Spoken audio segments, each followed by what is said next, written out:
ассалому алайкум падарон, модарон, бародарон ва хоҳарони азиз, хуш омадед ба канали Ҳамнабо. Бо шумо ҳастам Али Акбар. Дӯстони азиз, имрӯз як хабари бисёр муҳим, бисёр хабари хуш дорем ки дар ҳақиқат бисёрои шумо хурсанд мешавед оиди парвозҳо аз Тоҷикистон ба Россия ва аз Россия ба Тоҷикистон. Барои нафароне ки аз Тоҷикистон билет мегиранд ё ин ки аз Россия билет мегиранд ба Тоҷикистон, бисёриҳои шумо хушҳол мешаванд ва барои дигар падарону модароне ки мехоҳанд билет харанду дар бораи билет суханҳои хуб, аниқ, дақиқро шунаванд, ҳатман чукор мекунем, лайк мемонем ва видеоро дар имо, WhatsApp ва дигар шабакаҳои иҷтимоӣ паҳн мекунем.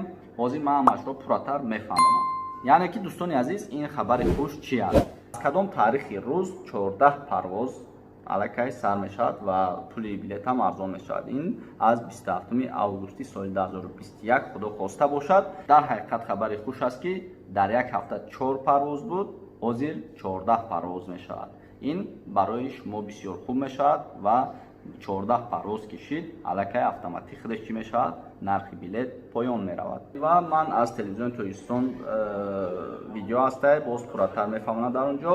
ҳатман дӯстони азиз, лайк ва позитсияро фаромӯш накунед, ин барои мо бисёр муҳим аст ва ин ҳам хабари хуш барои ҳамаи шумо аст.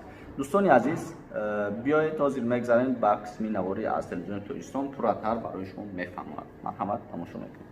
ин тадбир дар доираи таваҷҷӯҳ ва дастгириҳои пайвастаи президенти ҷумҳурии Тоҷикистон муҳтарам Эмомалӣ Раҳмон бо мақсади фароҳам овардани рафту омади бемаъмунияти шаҳрвандон амалӣ гардида, чун пештара тӯли ҳар ҳафта парвозҳо тариқи хатсайрҳои Душанбе Москва ва Москва Душанбе анҷом дода мешавад.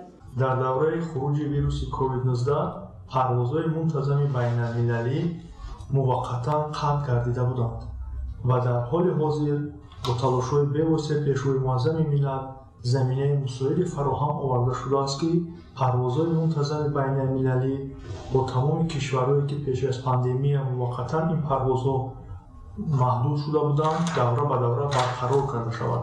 аз ҷумла парвозҳои мунтазами байналмилалӣ бо Федератсияи Россия ки аз моҳи марти соли 2020 муваққатан қатъ шуда буданд, давра ба давра барқарор шуда истодааст. аз 1 апрели соли 2021 парвозҳои байналмилалӣ байни ҷумҳурии Тоҷикистон ва Федератсияи Россия дар самти Душанбе, Москва, Душанбе, Бозичӣ як парвозӣ ва аз 10 июни соли ҷорӣ инчунин боз як парвозӣ ки дар умум ду парвозӣ аз ҳар ду ҷониб дар як ҳафта амалӣ карда мешуд. ду парвоз аз ҷониби ширкати ҳавопаймоии Сомонер дар як ҳафта дар хатсайри Душанбе, Москва, Душанбе ва ду парвоз аз ҷониби ширкати ҳавопаймоии Федератсияи Россия дар хатсайри Москва, Душанбе, Москва амалӣ карда мешуд.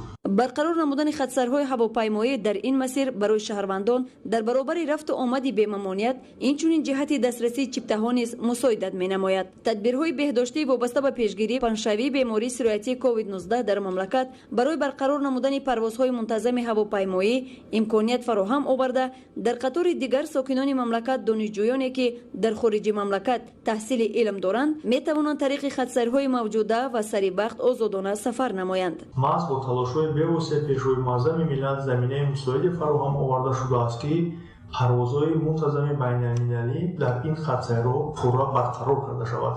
бо дархости ҷониби ҷумҳурии Тоҷикистон, Федератсияи Россия бо қарори дахлдори худ тасмим гирифтааст ки аз 27 августи соли 2021 парвозҳои мунтазами байналмилалӣ дар хатсайри Москва, Душанбе, Москва пурра барқарор карда шавад. аз се фурудгоҳи байналмилалии ҷумҳурии Тоҷикистон, аз фурудгоҳи байналмилалии Душанбе, аз фурудгоҳи байналмилалии Хуҷанд ва фурудгоҳи байналмилалии КУЛОБ ба самтҳое ки дар Федератсияи Россия фурудгоҳҳои байналмилалии онҳо парвозҳои байналмилалиро иҷозат доранд, як парвозӣ боз дар самтҳои гуногун амалӣ карда мешавад.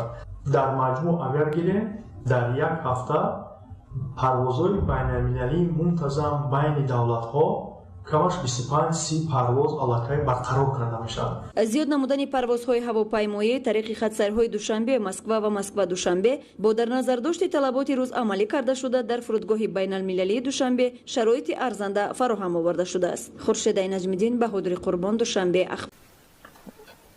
агар мумкин ки ҳами ба тахминан мумкин ки як 12000 13000 ممکن باید کرده باشه خرید کرده باشه ممکن زیادتر باشه که من روشک میقدر باید هم ندارم نه که اما 12 13000 سامانی رسخود کرده که بعد خب فرزند شما چند سال میشد که به همین کارها مشغول است؟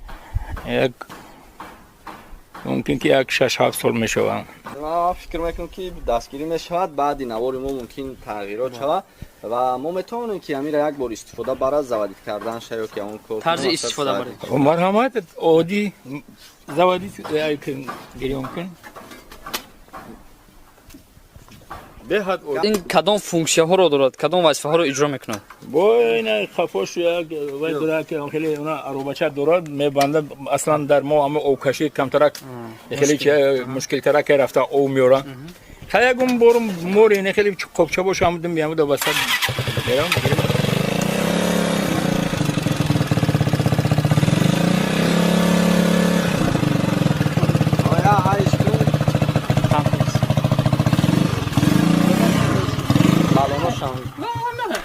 ماشین ما از بهتر ماشین رو بگیرم استوب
امین автомашина که تا سرعت چند میتونه حرکت کنه؟